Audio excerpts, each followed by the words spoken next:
আপনি নারী শিক্ষা, নারীদের ক্যারিয়ার, চাকরি বাকরি, ব্যবসা বাণিজ্য এসব নিয়ে আপনার দলের ইশতেহার বা অবস্থানটা আমাদের জানাবেন কিনা? বাংলাদেশ জামায়াতে ইসলামের আমির সম্প্রতি নারীদের মানে নারীরা কম কাজ করার ক্ষেত্রে মানে নারীদের 5 ঘন্টা কাজ করলে পারিশ্রমিক পুরো দেওয়া হবে এটি বলেছেন।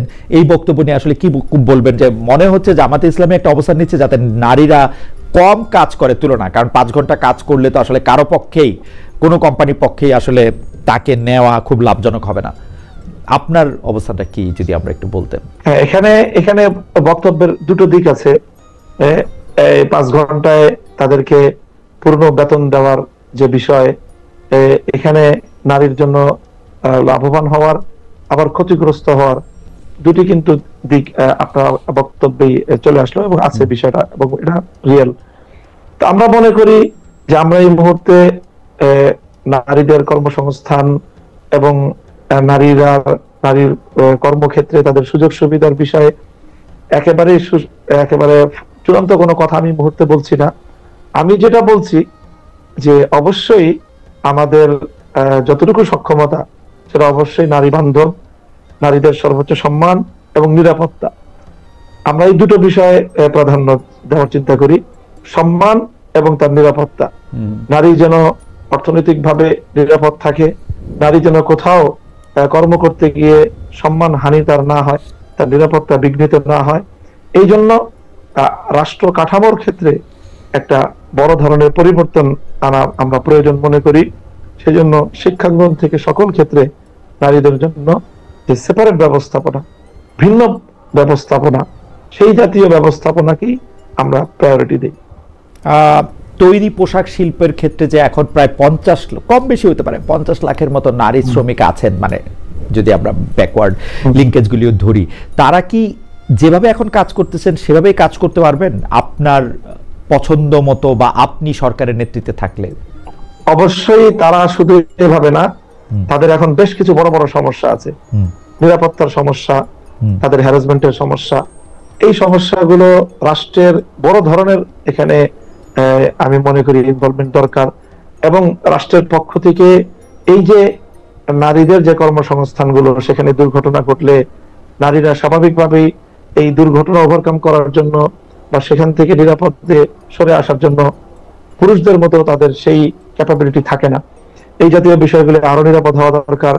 নারী শ্রমিকদের সেখানে পুরুষ সুপারভাইজারদের দ্বারা নানাভাবেই তারা নিগৃহীত হয়, হয়রানির শিকার হয়। সেই বিষয়গুলোর ক্ষেত্রে একটা রাষ্ট্রীয় নির্দেশনা থাকা দরকার এবং সেটার একটা সুপারভাইজিং দরকার। এই জাতীয় বিষয়গুলো আমরা নিশ্চিত করে নারীদের জন্য গার্মেন্ট সেক্টর সহ ইত্যাদি ক্ষেত্রে নিরাপদ এবং উত্তম কর্মসংস্থানের বিষয়টা আমাদের হাতে আমরা সুযোগ পেলে এটাকে আরো সম্প্রসারিত করব। আপনারা এই ক্ষেত্রে কি তালেবান মডেলটা ফলো করবেন, যে আপনারা নারীদের কম কাজ করার ক্ষেত্রে উৎসাহিত করবেন, যে নারীরা কম কাজ না করুক? কারণ মানে এই প্রশ্নটা আপনাকে বলা একটা দ্বিরুক্তি, কারণ আপনি স্পষ্ট বলেছেন যে আপনি আসলে ওটা ওদের পছন্দ করেন নাই, ওদের সিস্টেমটা। না, আমি বলি এটা আমার মনে হচ্ছে যে ইমারাতের আফগানিস্তান সম্পর্কে এটা একটা ভুল বার্তা। তারা কিন্তু নারী দৃষ্টিভঙ্গিগত ভাবে তারা কিন্তু নারীর কর্মসংস্থানের বিরোধী না। তারা হলো সৌদি বা আরব বিশ্বের যে মডেলটা আছে এই ক্ষেত্রে তারা সেটা ফলো করতে চাচ্ছে, যে আরব বিশ্বে কিন্তু ব্যাপকভাবে নারী শিক্ষার আয়োজন আছে এবং উন্নত আয়োজন, ব্যবস্থাপনা, সব সুন্দর ব্যবস্থাপনার মাধ্যমেই তারা সেটা করতে চাচ্ছে। তো আমি সেই জায়গাটাতে আমার কথা সেটাই, যে বাংলাদেশেও আমরা সব বিষয়ে এখানে যদি আমরা অ্যাপেল টু অ্যাপেল তুলনা করি, যেমন সৌদি আরবে একজন নারী কিন্তু কাজ করতে পারে, একইভাবে আফগানিস্তানে কি একজন নারী কাজ করতে পারে? সৌদি আরবে একজন নারী গাড়ি ড্রাইভ করতে পারে, আফগানিস্তানেও কি একজন নারী গাড়ি ড্রাইভ করতে পারে? সৌদি আরবে কি যারা নারীরা আফগানিস্তানে ড্রাইভ করে আমি নিজেই দেখেছি।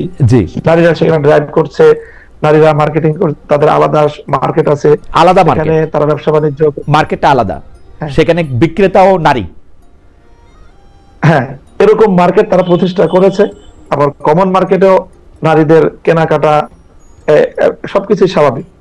মানে একটা আরব বিশ্ব বলতে আমরা যদি এখন সৌদি আরব বা মিশর বা তিন জায়গা থেকে যদি আমরা উদাহরণ নেই, ইরানে একটা নারীর যেরকম অধিকার, আফগানিস্তানেও নারীদের সেরকমই অধিকার আছে। হ্যাঁ, আচ্ছা, অধিকারটা ঠিকই আছে, শুধু শিক্ষার ক্ষেত্রে তারা এখনো পর্যন্ত কোনো ভালো সন্তোষজনক ব্যবস্থা তারা করতে পারে। মানে শিক্ষাটার ক্ষেত্রে তারা নারী শিক্ষার বিপক্ষে বা না না, দৃষ্টিভঙ্গিগতভাবে বিপক্ষে না, তারা আন্ডার প্রসেসিং। তারা নারীদের জন্য যেই ধরনের শিক্ষা ব্যবস্থা, শিক্ষার আয়োজন তারা নারীদের জন্য, মানে কি সেটা আলাদা শিক্ষা ব্যবস্থা, ধরেন মানে পুরুষ আর নারী শিক্ষা ব্যবস্থা আলাদা, মানে আলাদা, মানে কাঠামোগতভাবেও আলাদা, আবার বিষয়বস্তুগত ক্ষেত্রেও আলাদা। যেমন নারীরা আসলে বিষয়বস্তুগতভাবে আলাদা না, মানে নারীরা কাঠামোগত আলাদা, শিক্ষা প্রতিষ্ঠান থাকবে, সবকিছু পড়াশোনা করবে নারীরা। ওকে, কিন্তু সেটা এখন তাদের কাছ থেকে আমরা, সেটা এখনো তারা শুরু করেন, হ্যাঁ, ওটা শুরু তারা বাস্তবায়ন করতে পারেনি। ওকে, সরকারি প্রাথমিক স্কুলে সঙ্গীত ও শারীরিক শিক্ষা বিষয়ে শিক্ষক নিয়োগের সিদ্ধান্ত নেয়ার পরে আবার বলা যায় আপনাদের আপত্তি, আপনাদের হুঁশিয়ারের মুখে সরকার এই নিয়োগ উদ্যোগ বাতিল করেছে। এখন সঙ্গীত চর্চা, সঙ্গীত শিক্ষা নিয়ে কিন্তু আসলে ইসলামের স্কুলগুলিতে আমরা তো আর এত ইসলাম জানি না, আপনাদের মুখেই শুনি যে এক একজন এক এক রকম কথা বলছেন। আপনাদের নেতিবাচক অবস্থানের কারণ কি? আপনারা ক্ষমতায় গেলে সঙ্গীত চর্চা, সঙ্গীতের অনুষ্ঠান নিয়ে আপনাদের অবস্থান কি হবে? কেন আমি এই কথা বলছি?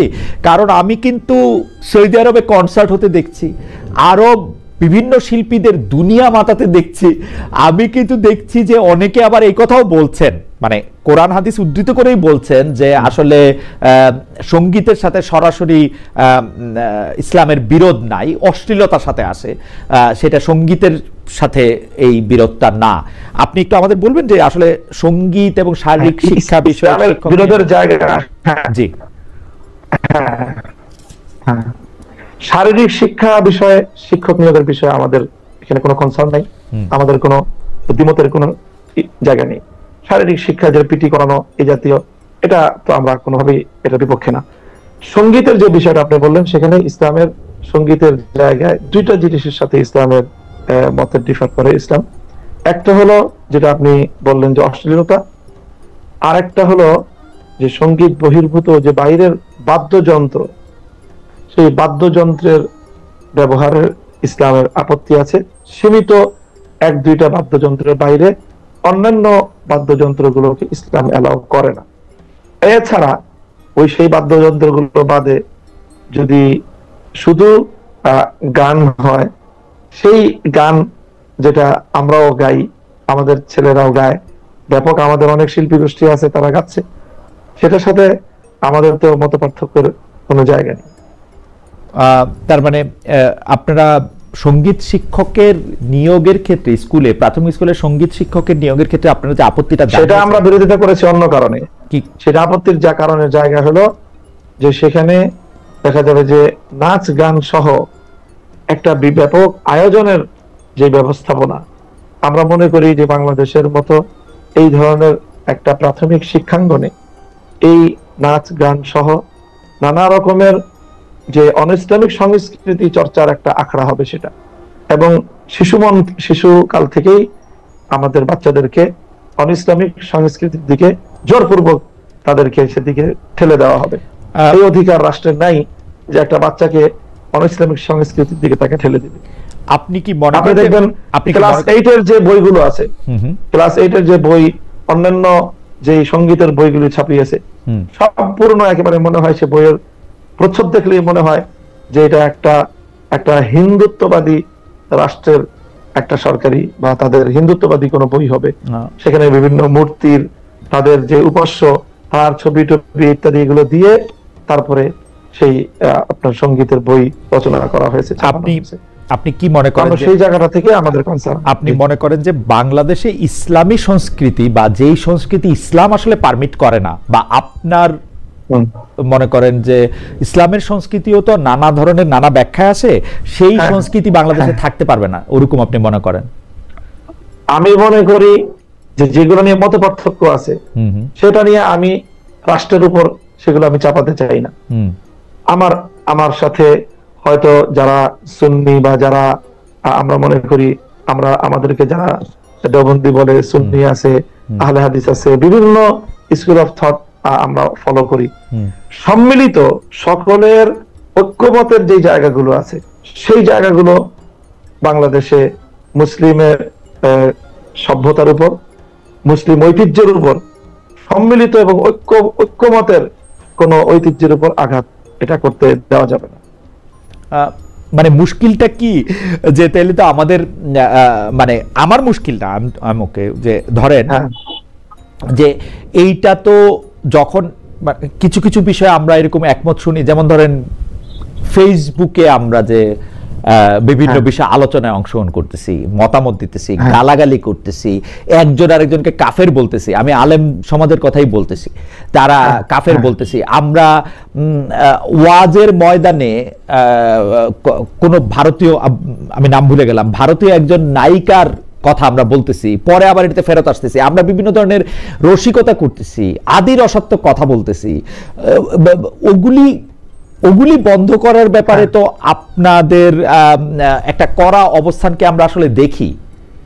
হ্যাঁ, না না, এটা খালেদ ভাই আপনি ভুল বললেন। আমি মনে করি যে এই সকল বিষয়ে সবচেয়ে যাদেরই এই ধরনের স্লিপিং হয় বা যাদেরই এই ধরনের ভুল হয়, সেই বিষয়ে আমাদের অঙ্গন থেকে সবচেয়ে বেশি প্রতিবাদ হয় এবং সেটাকে এবং আমাদের চাপের কাছেই আপনি যেটা বললেন না যে আবার ভুল স্বীকার করলো, এই ভুল স্বীকার কিন্তু আমাদের অঙ্গন থেকে এই জাতীয় ভুলের প্রতিবাদের কারণেই ভুল স্বীকারটা করা হয়।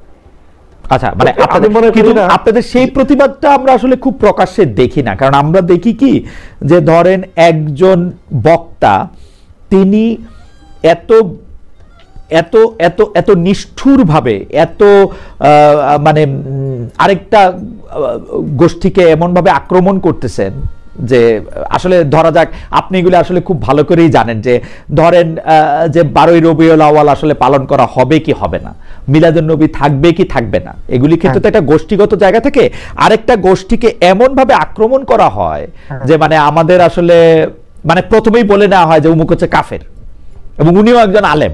এখন আমরা কোন দিকে যাব আসলে? না না, কোন দিকে যাব আপনি যেভাবে অসহায়ত্ব প্রকাশ করতেছেন বিষয়টা এমন না।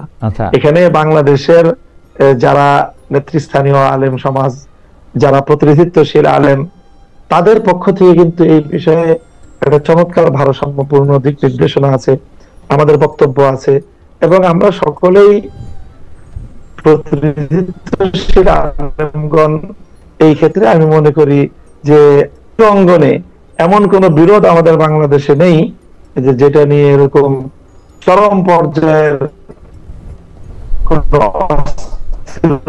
তৈরি হয়। তার একান্তই দুর্বল, তাদের ভুল বলবো। আচ্ছা, আমি একটা বিষয় শুধু আপনার একটু দিক নির্দেশনা চাই শিক্ষক হিসেবে, সেটা হচ্ছে যে আপনি কি মনে করেন যে একটা ইসলামী জলসায় আরেকটা ধর্মকে আক্রমণ করে বা ওই ধর্মের বিভিন্ন সাংস্কৃতিক চর্চাকে আক্রমণ করে কথা বলা কি উচিত আসলে, বা এটা কি ঠিক আছে? আপনি কি মনে করেন? এখানে আমি বলি একটা হলো কম্পারেটিভ রিলিজিয়াস ডিসকাশন, এটা একটা তো গুরুত্বপূর্ণ আলোচনা, এটা তো আলোচনা করতেই হবে। আমি আমার ধর্মকে শ্রেষ্ঠ জ্ঞান করি, আমার ধর্ম কেন শ্রেষ্ঠ, তো সেটা তো আমাকে প্রমাণের আলোকে, যুক্তির আলোকে মানুষকে বলতে হবে। হ্যাঁ, সেটা বলতে গিয়ে অবশ্যই ইসলামের যে নির্দেশনা আছে সেক্ষেত্রে অন্যদের সম্মানের প্রতি লক্ষ্য রাখা, অন্য ধর্মের বিরুদ্ধে কটাক্ষ না করা, সেই মূলনীতিগুলো তো আমাকে অবশ্যই অনুসরণ করতে হবে। সেটা যদি কেউ অনুসরণ না করে তাহলে তো সে ইসলামের নির্দেশনা সে অনুসরণ করলো না, তার বক্তব্য ইসলামী হলো কিভাবে? সাহেব, কম্পারেটিভ রিলিজিয়াস ডিসকাশনের কথা আপনি বলতেছেন, আপনি যখন ওয়াজের মাঠে 2 লাখ মানুষের সামনে কথা বলেন, আপনার মনে কি কখনো এই সন্দেহ হয় যে এদের কেউ কেউ আসলে ইসলাম ধর্মের চেয়ে অন্য ধর্মের প্রতি বেশি ঝুঁকে যাচ্ছে, সেই জন্য আপনার কম্পারেটিভ রিলিজিয়ানটা আনতে হবে আমার ধর্মটাকে সর্বশ্রেষ্ঠ করার জন্য, বলার জন্য? না, আমার ধর্মের অনেক বিধান আছে, যে বিধানের শ্রেষ্ঠত্বের ব্যাপারে এখানে অধিকাংশ অনেক মানুষেরই তাদের ধারণা নেই, যার কারণে তারা ধর্মের অনেক আসপেক্টকে তারা ঠিক সেইভাবে ধারণ করে না।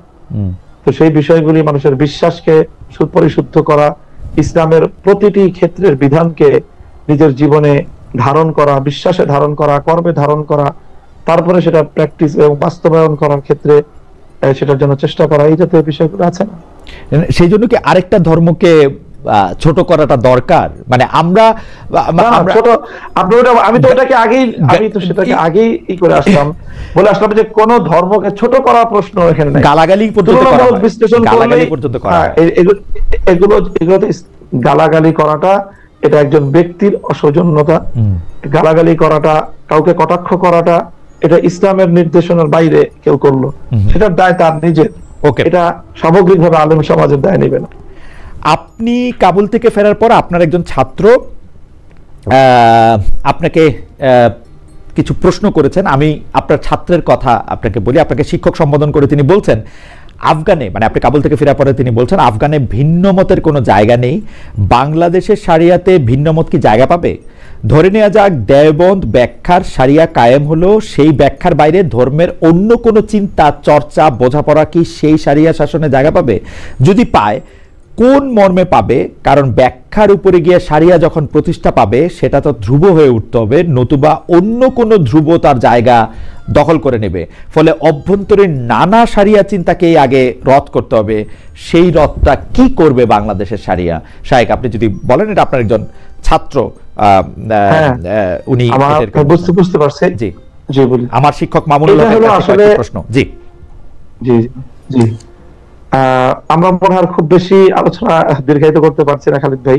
জি, তো আমি এই বিষয়ে যেটা বলবো সেটা হলো যে আসলে শরিয়াকে প্র্যাকটিস করার যে দাবি বা এটার যে প্রয়োজনীয়তা, এটা আজকে নতুন না। এবং রাষ্ট্র ব্যবস্থায় শরিয়া অ্যাপ্লিকেশন বা শরিয়াকে বাস্তবায়ন করার এই আয়োজন, এটা আজকে নতুন না, বরং এটা পৃথিবীতে প্রায় আপনার 1300 বছর ধরে তো এটা বাস্তবায়িত একটা সত্য। তো তখন ইসলামী শরিয়া কিভাবে অ্যাপ্লিকেশন হয়েছে সেটার কি কোনো মডেল বা তার ইতিহাস আমরা জানি না। তো এটার প্রত্যেকটারই বাস্তবতা আছে। শরিয়ার, আমি তো বললাম যে শরিয়া বাস্তবায়নের সুনির্দিষ্ট কিছু জায়গা আছে যেখানে একটা কংক্রিট একটা মতামতকে অনুসরণ করা হয়, সেটা হলো জাস্ট শুধুমাত্র বিচারিক আদালতের ক্ষেত্রে। আর এছাড়া ইসলামকে অনুসরণ করার শরিয়া অথবা ফিকহের, যদি শরিয়া বলে যদি ফিকহ বোঝানো হয়ে থাকে, তাহলে ফিকহের যতগুলো গ্রহণযোগ্য মতবাদ আছে সবগুলো মতবাদকে ধারণ করেই একটা ইসলামী শাসন ব্যবস্থা, খেলাফত ব্যবস্থা পৃথিবীতে 1300 বছর পর্যন্ত চলেছে। এটা আজকে নতুন প্রশ্ন হিসেবে উত্থাপন করাটা আমি মনে করি ইতিহাস সম্পর্কে এটা সঠিক না জানা থাকার কারণ। মামুন ভাই, আপনি আমাদের আর কতক্ষণ সময় দিতে পারবেন? আমরা যদি একটু জানা থাকে তাহলে আমরা একটু আর কতক্ষণ? না, আমি আর আমার সময় তো আসলে 10টা পর্যন্ত ছিল। জি জি ছিল। আপনি কি আর 5-7 মিনিট থাকতে পারবেন আমাদের সঙ্গে? 5 মিনিট। জি, 5 মিনিট। আমি একটু বলি যে আমাদের একজন দর্শক, উনি বলছেন সাইফুল ইসলাম ওনার নাম, নাস্তিক খালেদ কোন আলেম অন্য ধর্মের লোকদের গালি দিছে প্রমাণ দে, উদ্দেশ্যমূলক প্রশ্ন। আপনি বুঝতেই পারতেছেন যে কিভাবে আসলে গালাগালিগুলি হয়। যাই হোক, আমি এটা নিয়ে কথা বাড়াতে চাই না। আমি আপনার কাছে প্রশ্ন যেটি করতে চাই যে জামাতে ইসলামী সহ আপনারা নির্বাচনী জোটের উদ্যোগ নিয়েছিলেন, এখন আমরা শুনছি জোটের বদলে আপনারা প্রার্থীভিত্তিক সমঝোতা করবেন। এদিকে জামাতে ইসলামী কিন্তু মোটামুটিভাবে 300 আসনে নিজেদের প্রার্থী নির্ধারণ করে রেখেছে। এইটার ক্ষেত্রে আপনারা আসলে প্রার্থীভিত্তিক সমঝোতাটা কিভাবে করবেন? জামাতের সাথে জোট গঠন করার উদ্যোগ আমরা কখনোই নেই, বরং আমরা বাংলাদেশ খেলাফত মজলিসের পক্ষ থেকে ইতিমধ্যে 268টা আসনে আমরা আমাদের প্রার্থী তালিকা চূড়ান্ত করেছি। অবশিষ্ট 32টা আসনেও আমাদের একাধিক প্রার্থীর মধ্যে থেকে আমরা বাছাই কার্যক্রম চূড়ান্ত করতে পারিনি বলে ঘোষণা করা হয়নি। 300 আসনে আমাদেরও নির্বাচন করার প্রস্তুতি সম্পূর্ণ আছে। তো সেই জায়গাটা থেকে এমন একটা আলোচনা চলছে যে হয়তো আসন ভিত্তিক কোনো একটা সমঝোতা হতে পারে, যে আসনে এক দলের প্রার্থী থাকবে সেই আসনে অন্যান্য দলগুলো প্রার্থী দিবে না, এরকম একটা সমঝোতা হওয়ার আলোচনা আছে, সম্ভাবনা আছে। সেক্ষেত্রে সেটা আসলে কতগুলো আসনে শেষ পর্যন্ত এই সমঝোতা গিয়ে দাঁড়াবে এটা তো সময়ই বলে দিবে। এখন আমরা আগাম চূড়ান্ত কোনো কথা বলতে পারছি না। মাওলানা মামুনুল হক, বিএনপির সাথে আপনাদের দূরত্ব বা জামায়াতে ইসলামের কি একটা দূরত্ব সৃষ্টি হয়েছে 5 আগস্টের পরে? এই দূরত্বের আসলে কারণ কি? মানে একটা সময় আমরা দেখেছি যে বিএনপির সাথে আসলে জামায়াতে ইসলামের সম্পর্ক বা আপনাদের সম্পর্ক একটু অন্যরকম ছিল, এখন আবার দেখছি একটু অন্যরকম। এর কারণটা কি আসলে? বিএনপির সাথে ইসলামী বেশিরভাগ সংগঠনগুলোর একটা দূরত্বের বড় কারণ হলো যে সাধারণত আমরা যারা বাংলাদেশে ইসলামপন্থী রাজনীতি করি, আমাদের অতীতের স্বাধীনতা পরবর্তী সময়টায় সবসময় আমাদেরকে একটা রক্ষণাত্মক রাজনীতি করতে হয়েছে। অর্থাৎ নৌকা ঠাকাও, আওয়ামী লীগ চলে আসলে আমাদের উপর ব্যাপক ক্র্যাকডাউন হবে, এই সকল আশঙ্কার জায়গা থেকে আমরা তখন বিএনপি এবং ধানের শীষকে নিজেদের জন্য নিরাপদ জায়গা মনে করে আমরা তখন একদিকে ঝুঁকে পড়তাম এবং ইসলামপন্থীরা ঝুঁকে পড়তো যে আমরা আলাদা ভাবে নির্বাচন করতে গেলে বিএনপির সাথে ভোট ভাগাভাগি হয়ে শেষ পর্যন্ত দেখা যাবে যে আওয়ামী লীগ এবং নৌকা এটা ক্ষমতায় চলে আসবে, পাশ করবে। তো সেই আশঙ্কার জায়গা এবার নেই। তো এবার না থাকার কারণে এখন বিএনপির যে নির্বাচনী ইশতেহার বা তাদের যে নির্বাচনী এজেন্ডা, সেখানে তো ইসলামকে কেন্দ্র করে খুব আমাদেরকে আশাবাদী করার মতো, আশ্বস্ত করার মতো তেমন কোনো এজেন্ডা নাই। যার কারণে এখন আমরা মনে করি তাহলে সেই ক্ষেত্রে আমরা কেন বা কোন যুক্তিতে আমরা এখন এই পরিস্থিতিতে বিএনপির সাথে নির্বাচন করব, এই জায়গাটা বড় ধরনের আমি মনে করি নতুন একটা সিচুয়েশন, যেটা বিগত সকল নির্বাচন থেকে একটা ভিন্নতা তৈরি করেছে। এই ভিন্নতার কারণেই মূলত এবার মনে হচ্ছে যে বিএনপির সাথে আমাদের এই দূরত্বের জায়গা। আপনার 5 মিনিটের 3 মিনিট আছে, আমার দুটি শেষ প্রশ্ন। একটি প্রশ্ন হচ্ছে এনসিপি যে নতুন রাজনৈতিক দল, তাদের আপনি আসলে কিভাবে মূল্যায়ন করেন? আর শেষ প্রশ্নটি অবশ্যই বর্তমান সরকারকে নিয়ে, এনসিপির কথা যদি বলেন আমাদের 1 মিনিটে। এনসিপি সম্পর্কে আমার মূল্যায়ন হলো যে এনসিপির আগমনের মধ্য দিয়ে বাংলাদেশের রাজনীতিতে একটা দারুণ সম্ভাবনার দুয়ার খুলেছে। সেটা হলো আওয়ামী লীগ এবং বিএনপি যে রাজনীতি করে সেই রাজনীতিতে মেধাভিত্তিক তারুণ্যের কোনো অংশগ্রহণ নেই, বরং তারে সম্পূর্ণ একটা পেশি শক্তি নির্ভর এবং কালো টাকা নির্ভর এক ধরনের দুর্বৃত্তায়নের রাজনীতির মধ্যেই আমাদের বাংলাদেশের রাজনীতি চলে গিয়েছে। সেই জায়গাটা থেকে এনসিপির মাধ্যমে তরুণ, মেধাবী, সম্ভাবনাময় দেশের জন্য একটা নতুন সম্ভাবনা নিয়ে তারা রাজনীতিতে এসেছে। আমি এই জন্য তাদেরকে স্বাগত জানাই এবং আমি মনে করি তাদের এই পথে স্ট্রাগল করা দরকার, এই পথে তাদের অটল থাকা উচিত। সহসাই এতে তাদের রাজনৈতিকভাবে বড় কোনো প্রাপ্তি না থাকলেও তারা যদি দৃঢ়তার সাথে পথ চলতে পারে তাহলে তাদের দলেরও বিকাশ ঘটবে এবং এই নতুন যে সম্ভাবনা তৈরি হয়েছে এই সম্ভাবনাটাও এর চাপে পড়ে আওয়ামী লীগ এবং বিএনপিকেও বা বিএনপির মতো বড় বড় রাজনৈতিক দলগুলোকেও এই পেশি শক্তি এবং টাকার শক্তি থেকে বের হয়ে এসে যোগ্যতা এবং মেধার দিকে তাদেরকে ধাবিত। আপনাদের সাথে জোট হওয়ার কোনো সম্ভাবনা আছে কিনা, কোনো কথাবার্তা চলছে কিনা? আমরা মনে করি যে এনসিপির যে রাজনৈতিক যে মিশন, তারা যে জুলাই সনদের যে স্পিরিটকে তারা ধারণ করে, সেই জায়গা থেকে কোনো না কোনো এক জায়গায় আমাদের সাথে একটা বোঝাপড়া হওয়া ছাড়া এনসিপিরও কোনো আমি মনে করি তাদের রাজনৈতিক যে মিশন সেটা বাস্তবায়নের কোনো সুযোগ নেই। আমরা জুলাই সনদকে, জুলাই স্পিরিটকেই আগামীর বাংলাদেশে বাস্তবায়ন করার প্রতিজ্ঞা নিয়ে আমরা রাজনীতি করতেছি। এনসিপি তো এটা অস্তিত্বের প্রশ্ন। ওকে, এনসিপির অস্তিত্বের প্রশ্ন। আমার শেষ প্রশ্ন, আপনার আপনি আসলে নির্ধারিত সময়ের চেয়ে আরেকটু বেশি সময় দিয়েছেন। আপনি ডক্টর মোহাম্মদ ইউনূসের এই যে সরকার 5 আগস্টের পরে 8 আগস্ট গঠিত হওয়ার পরে এখন পর্যন্ত আজকে একটি ভাষণও দেওয়া হলো, আপনি কিভাবে মূল্যায়ন করেন তাদের? তারা ঠিক কাজ করেছে, ঠিক পথে ছিল, ভালো কাজ করেছে, খারাপ করেছে? আপনি যদি একটু নম্বরও দেন। আমি মনে করি যে যথেষ্ট দুর্বল একটা সরকার,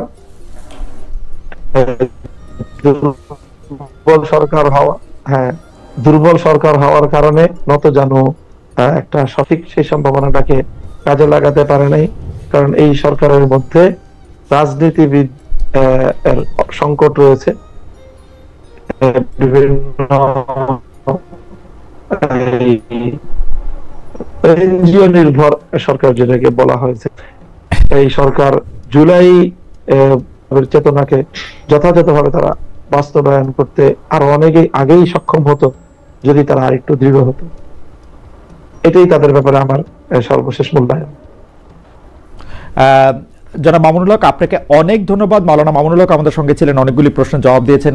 তিনি তার নির্ধারিত সময়ের বাইরেও তিনি 9টা থেকে 10টা পর্যন্ত থাকতে চেয়েছিলেন, আমরা তাকে আরো 20 মিনিট বেশি পেয়েছি, সেজন্য আমাদের একটু আন্তরিক ধন্যবাদ জানাবেন। আমাদের যেসব রাজনৈতিক ইসলামী আদর্শে অনুপ্রাণিত রাজনৈতিক দল আছে, জামাত ইসলামী সহ, তাদের কারোর সাথে যুক্ত হওয়া বা তাদের কারোর ব্যাপারে মানে তাদের অন্তর্ভুক্ত হওয়ার কি আপনি ভাবছেন, বা তাদের কাউকে আপনি সহি ইসলামিক আদর্শে অনুপ্রাণিত রাজনৈতিক দল মনে করেন কিনা? দেখুন, আমি আগেই বলেছি যে আমি অ্যাপ্লাইড পলিটিক্স করি না, আমি থিওরিক্যাল পলিটিক্স করি। কারণ আমি খেলাফার আদর্শে বিশ্বাসী, আমি ডেমোক্রেসিতে বিশ্বাসী নই। আমি মনে করি ডেমোক্রেসি বা গণতন্ত্রটা পৃথিবীর মানুষকে প্রতারিত করছে। ডেমোক্রেসি বা গণতন্ত্রের সুবিধা নিচ্ছে আমেরিকা এবং কয়েকটা ইউরোপিয়ান দেশ। আমাদের মতো তৃতীয় বিশ্বের দেশগুলো গণতন্ত্রটাই আমাদের জন্য অভিশাপ। আমাদের কোনো স্বাধীন পররাষ্ট্রনীতি নেই, আমাদের কোনো ট্যাক্সি অর্থনীতি নেই, আমাদের কোনো পূর্ণাঙ্গ শিক্ষা ব্যবস্থা নেই, আমাদের কোনো সুস্থ সংস্কৃতি নেই। এটার জন্য ডেমোক্রেসিকে একটা আপনি বাধা মনে করতেছেন? এই যে নাই যে এবং অভিশাপ মনে করি, তাহলে তো এই জন্য এখন যারা বাংলাদেশে রাজনীতি করছে ইসলামী রাজনীতির ব্যানারে, তা তো ডেমোক্রেসি করছে, অথবা আমি তাদের সাথে যুক্ত হওয়ার প্রশ্নই আসে না। তবে তারা যেন সুবিধাজনক ভাবে সংসদে যেতে পারে, বিরাট সংখ্যক একটি প্রতিনিধি দল নেই, সেটা আমি চাই। এটা শরীয়তের একটা বিধান আছে, আর জারুরাতু তাতাকাদ্দারু বিকাদরিজ জারুরা। ডেমোক্রেসিকে আমি পছন্দ করি না, কিন্তু বিশেষ মুহূর্তে বড় বিপদকে ঠেকাতে মাঝে মধ্যে হারাম জিনিসটাকে কিছু সময়ের জন্য হারাম জেনে কিছু সময়ের জন্য শিথিলতায় যাওয়া যায়। সেজন্য আমি মনে প্রাণে চাই, আমি খেলাফায় বিশ্বাসী হলেও এদেশে যারা ইসলামী রাজনীতির ব্যানারে আন্দোলন করছে, সর্বোচ্চ সংখ্যক আসন নিয়ে তারা সংসদে যান। কিন্তু তাদের মধ্যে তো অনেকগুলি ফ্র্যাকশন আছে, একজন আরেকজনের ঠিক বিশ্বাস করে না। জামায়াতে ইসলামীকে যেমন ধরেন, জামায়াতে ইসলামী অনেক ইসলামিক রাজনৈতিক দলের কাছেই খুব গ্রহণযোগ্য দল না। আমরা দেখেছি যে হেফাজতে ইসলামীর আন্দোলনের ক্ষেত্রে শেখ হাসিনাকে কওমি জননী উপহার দেওয়া, শেখ হাসিনার সাথে হাতকে শক্তিশালী করার জন্য হেফাজতের বিভিন্ন নেতৃবৃন্দের বিভিন্ন সময় সার্বিক অবস্থান জামাতে ইসলামীকে ঠেকানোর জন্য হয়েছিল। আপনি নিশ্চয়ই খেয়াল করেছেন। আমি এই ফ্র্যাকশনগুলো আলাদা আলাদা করে বলতে পারি। চরমোনাই সাহেবের যে একমত নই, এটা আমি একমত নই। হেফাজত ইসলামী আর জামাত ইসলামের মধ্যে জামাত ইসলামী আমি বলি এক হচ্ছে জামাত ইসলামীর যিনি প্রতিষ্ঠাতা ছিলেন আবুল আলা মওদুদী, তিনি মুহাদ্দিসও ছিলেন না, মুফাসসিরও ছিলেন না, তবে তিনি ছিলেন দার্শনিক এবং রাষ্ট্রচিন্তক। তো জামাত ইসলামী যারা করছেন তারা তো আসলে আবুল আলা মওদুদীর কোনো মাসালা বা ফেকা মানতেছে না। এবং জামাত ইসলামী তো অসংখ্য লোক আমি দেখেছি দক্ষিণ চট্টগ্রামে, তারা আমাদের মতো কট্টর সুন্নি, অর্থাৎ তারা মিলাদ কিয়াম করতেছে, তারা পিরি মুরিদি মানতেছে, কিন্তু রাজনৈতিকভাবে তারা জামাত ইসলামী করতেছে। তার মানে হচ্ছে 1922 সালে জিএনএ গ্র্যান্ড ন্যাশনাল অ্যাসেম্বলির মাধ্যমে কামাল পাশা আতাতুর্ক তুরস্কের মধ্যে ইসলামী শাসন ব্যবস্থার জন্য আর না হয় সেই ব্যবস্থা করেছিল। তারপরে প্যান ইসলামিজম নিয়ে আসলো জামালউদ্দিন আফগানি। পরবর্তীতে 1942 সালে আবুল আলা মওদুদী চিন্তা করলেন যে এই সংকটকালীন মুহূর্তে ইসলামী রাষ্ট্র প্রতিষ্ঠার জন্য গণতন্ত্রটাকে বেছে নেওয়া যেতে পারে। এটাই ছিল তার রাষ্ট্রের চিন্তা, আর সেটাই জামাত ইসলামের লোকজন অনুসরণ করছে। কিন্তু জামাত ইসলামের লোকজনগুলো কিন্তু আবুল আলা মওদুদীকে ইমাম হিসেবেও মানে না, কিংবা তার মাসালাও নিচ্ছে না, শুধু রাষ্ট্র। কিন্তু ডক্টর আব্বাসী এই কথাটা আপনি বলতেছেন, আমি তো জামায়াতের কোন নেতার মুখে এরকম শুনি নাই। আমি বলছি এখন ইসলামী একটি রাষ্ট্র প্রতিষ্ঠার জন্য তারা আবুল আলা মওদুদীর রাষ্ট্র চিন্তাটা নিয়েছে। এখন আমরা বা অন্য হেফাজত ইসলাম বা কওমি ঘরানার যারা বিরোধিতা করি জামাতের, সেটা হচ্ছে আবুল আলা মওদুদীর আকীদা যে ভুল ত্রুটি ছিল সেটার বিরোধিতা করি আমরা। কিন্তু একটা কথা মনে রাখবেন, ইসলামের মৌলিক বিশ্বাসের ক্ষেত্রে জৌনপুর, ফুরফুরা, দেওবন্দ, কওমি, চরমোনাই, জামাত, মসজিদ সবাই কিন্তু এক। ওকে, আপনি দেখেন, আপনি দেখেন, আমি বলি যেমন 13 সালের 5ই মে শাপলা চত্বর আমি উপস্থিত হয়েছিলাম কয়েক লক্ষ লোক নিয়ে। আমি তো জৌনপুরের এবং আমাকে সুন্নি বলেই জানে, কারণ হেফাজত ইসলামের 13 দফা দাবি আমাদের সকল মুসলমানের দাবি ছিল। এবং সেখানে সারা বাংলাদেশ থেকে 13 সালের 5ই মে জামাত ইসলামী ও শিবিরের লোকজন 200 বাস নিয়ে উপস্থিত হয়েছিল। কারণ ওই 13 দফা দাবির পক্ষে তারাও ছিল, হয়তোবা তারা রাজনৈতিক ভাবে বলতে পারছে না, কিন্তু সেখানে উপস্থিত হয়েছিল। তো কথা হচ্ছে যে মৌলিক বিশ্বাসের ক্ষেত্রে সকল মাসলাকের মুসলমান এক, কিন্তু বাংলাদেশে রাজনীতি করার ক্ষেত্রে কিংবা নিজ নিজ অবস্থান ধরে রাখার জন্য শাখা প্রশাখাগত বিষয়ে একটু দ্বন্দ্ব আছে, এটা তো থাকতেই পারে। একটা ঘরে যদি 5টা ভাই থাকে, 5 ভাই কি আপনি যেটাকে শাখা প্রশাখাগত দ্বন্দ্ব বলতেছেন, সেই দ্বন্দ্ব আমরা অনেক সময় অনেক প্রকট দেখি। কেউ কেউ বলেন যে একজন আরেকজনকে বলেন যে তারা আসলে নাস্তিকদের থেকেও খারাপ, আরেকজন আরেকজনকে বলেন তারা বিধর্মী থেকেও খারাপ, একজন আলেম আরেকজন আলেমকে বলেন, সেগুলি আমরা শুনি এবং রাজনৈতিক কারণে বলেন। অনেক সময় সেটি মানে কোনো বিষয়ের ব্যাখ্যা দিতে গিয়া না, রাজনৈতিক অবস্থানের কারণে বলেন। আমরা দেখেছি যে বাংলাদেশের ইসলামিক রাজনৈতিক দল, আমি এই মুহূর্তে নাম বলছি না, কিন্তু তারা জনসভায় ভাষণে বলেছেন যে তাদের আসলে জামায়াতে ইসলামীকে ঠেকানোই তাদের রাজনৈতিক আদর্শ।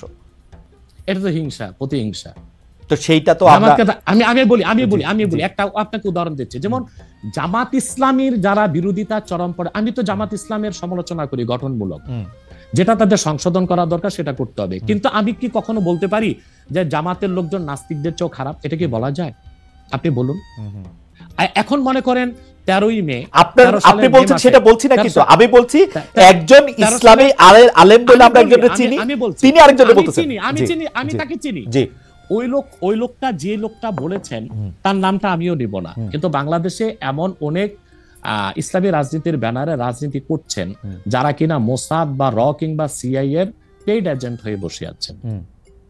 এখন রাজনৈতিক আক্রোশে অনেকে অনেক কথাই বলে, যেমন জামাত ইসলামীর বিরোধিতা করতে যে ফরিদউদ্দিন মাসুদ এবং কিছু আলেম শাহবাগীদের সাথে একাত্মতা ঘোষণা করছে। এটা কেন করছে? তাহলে কি শাহবাগী না, তাহলে কি মতিউর রহমান নেজামী, দেলোয়ার হোসেন সাইদি তাদের চেয়ে ভালো ছিল শাহবাগীরা?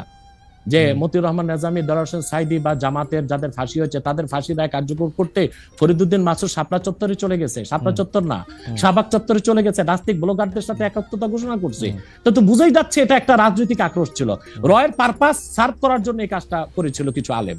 অথবা ওই ধরনের কোন আলেম কি বললো, তার মুরিদ কত, তার জনসংখ্যা কত, সেটা কোনো দেখার বিষয় না।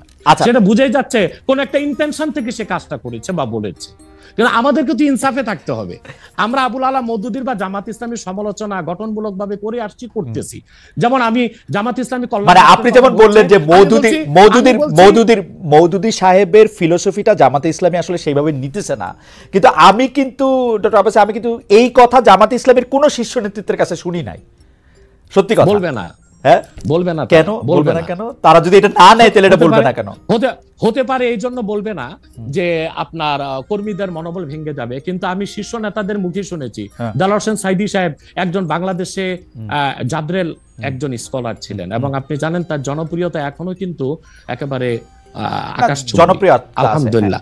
সেটা বলি, সাইদি সাহেব ব্যক্তিগত জীবনে আবুল আলা মওদুদীর কোনো মাসালা মেনেছিলেন?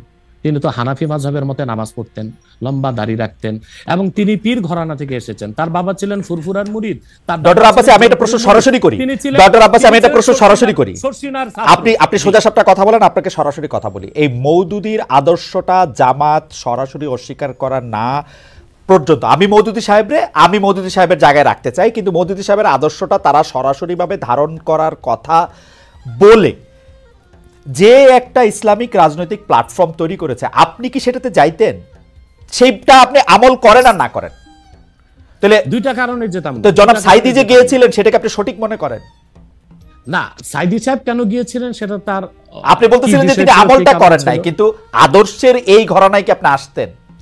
দেখুন, সাইদি সাহেবের একটা বক্তব্য আমি শুনেছি, তিনি একটা সাক্ষাৎকারে বলেছিলেন যে তিনি দেখেছেন ইসলামী রাষ্ট্র প্রতিষ্ঠা করার জন্য যে জনবল দরকার, যে কাজকর্ম দরকার, উনি সেটা জামাতের মধ্যে পেয়েছিলেন, সেজন্য তিনি জামাতের রাজনীতিতে ছিলেন। কিন্তু ব্যক্তিগত জীবনে তিনি তো হানাফি মাযহাব মেনেছেন, আহলুস সুন্নাহ ওয়াল জামাতের আকীদা বিশ্বাসী লালন করতেন অধিকাংশ ক্ষেত্রে, এবং তিনি পীর ঘরানা ছিলেন এবং পীর মাশায়েখদেরকে যথেষ্ট শ্রদ্ধা করতেন। আমি আগেই বলেছি যে বাংলাদেশে জামাত ইসলামী আকীদাগত দিক দিয়ে আবুল আলা মওদুদীর আকীদা সবাই গ্রহণ করে নাই। দক্ষিণ চট্টগ্রামে যারা জামাতের নেতা আমির, তারা আমাদের সাথে দক্ষিণ চট্টগ্রাম, এই ব্যাপারটা। প্রিয় দর্শক, আসসালামু আলাইকুম। এই শেষ পর্যন্ত ভিডিওটি দেখলেন, সেই জন্য আপনাকে অনেক অনেক ধন্যবাদ। প্রিয় দর্শক, আজকের এই টকশোটি আপনার কাছে কেমন লাগছে অবশ্যই কমেন্ট বক্সে জানাবেন। ধর্ম বিক্রি করে রাজনীতি করতেছে একদল মানুষ, এটি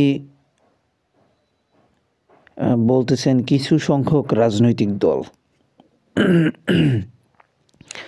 তো বর্তমান প্রেক্ষাপট, বর্তমান পরিস্থিতি অনুযায়ী আপনার কাছে কী মনে হলো সেটা অবশ্যই কমেন্ট বক্সে জানাবেন। প্রিয় দর্শক, আমাদের উচিত একজন ভালো মানুষকে রাজনীতিতে উৎসাহিত করা, রাজনীতিতে আসার জন্য।